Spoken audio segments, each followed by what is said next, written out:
Over the last few days, the combination of stable diffuse ComfyUI and AnimateDiff has been trendy. This is a model for turning text into videos, and you can create animations by simply making a few word changes. First, use the link on the screen to access ComfyUI, which is like the main gateway.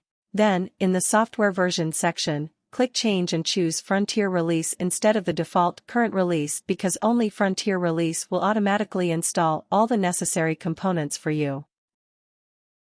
You only need to use about $0.5 per hour, so selecting 2 hours is typically sufficient.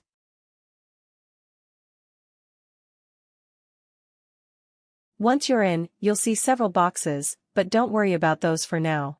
Just click once and then click OK to clear all the workflows. In the comments section of this video, I'll place 2 workflows at the top. Load any one of them and click Prompt once. If it doesn't work correctly and you see red boxes, that indicates a problem with one of the steps. Just fix it. Alright, everyone, you're ready to go and explore. Goodbye.